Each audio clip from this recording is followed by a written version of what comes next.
आजच्या या कार्यक्रमात उपस्थित आजच्या कार्यक्रमाच्या प्रमुख आयोजिका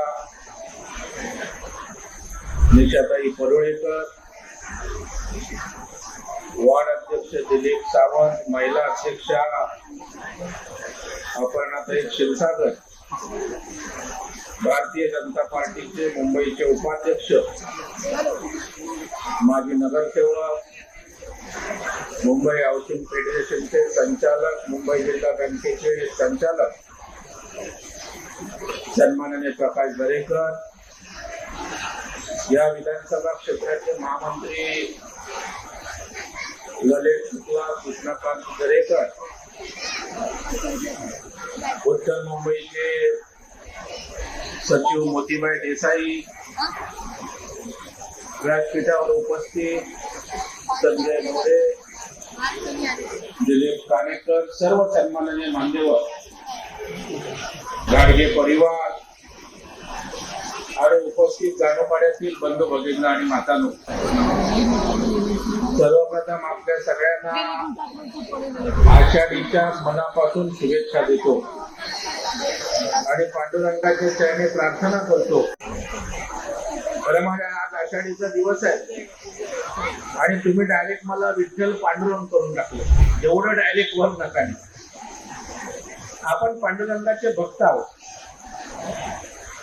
आणि संत मानताना एक वेगळं स्थान परमार्थामध्ये आणि म्हणून माझ्या दृष्टीनं गाडगे परिवारानं जो वारकरी संप्रदायाला मानणारा परिवार आहे त्याने या ठिकाणी जो आशीर्वाद दिलाय, ज्या सद्भावना व्यक्त केलाय, त्या मला वाटतं आपल्या आयुष्याची पुंजी म्हणून मी कायम अशाच पद्धतीनं सर्वसामान्यांसाठी काम करेल हा विश्वास देतो. कारण संत महत्वाचे आहेत म्हणून आपण बोलतो पांडुरंगा करू प्रथम नमन, दुसरे चरण संतांची. म्हणजे पांडुरंगानंतर आपण त्या ठिकाणी दुसरं चरण जे मानतो ते आपण संतांना मानतो. आणि अशा संत प्रवृत्तीच्या लोकांवर अन्याय झाला आणि त्या ठिकाणी अनेक राजकीय नेत्यांकडे गेले, सरकारचे दरबारी शासकीय पाय भिजवले, परंतु ज्या धनाढ्य शक्ती असतात, जे प्रभावशाली नेते असतात, जे भूमाफिये असतात, अजूनही दुर्दैवानं शासकीय यंत्रणा त्यांच्या दबावाखाली प्रभावाखाली काम करते.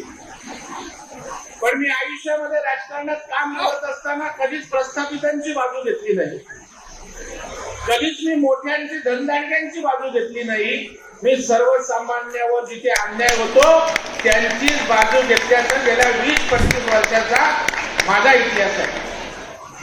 आणि मग त्यांनी मेहनतीत एखादा व्यवसाय उभा केला,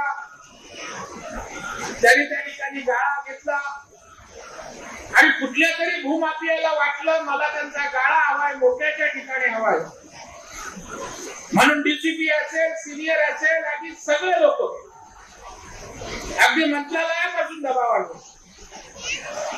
आणि शेवटी मग निशाताई माझ्याकडे घेऊन आल्यानंतर, अर्थात ते माझ्या गावचेच होते, माझ्या अगदी जिव्हाळ्याची लोक होती, कुटुंबातली लोक होती. आणि मग मी सर्व ठिकाणी त्या ठिकाणी जे करायचं ते त्यांना माहित आहे, डीसीपीला टाकायचं ते सांगितलं.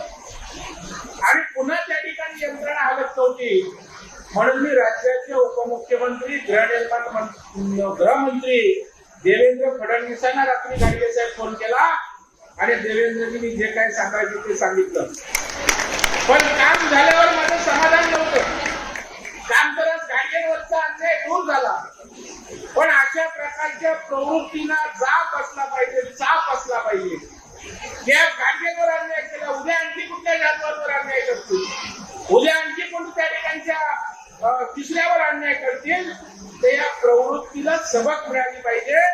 म्हणून विधिमंडळाच्या सभागृहामध्ये या लोकांवर कारवाई करावी अशा प्रकारची जाहीर मागणी करणारा प्रवीण दरेकर या ठिकाणी. कारण जर सर्वसामान्यांसाठी जर आम्ही उभं राहिलो नाही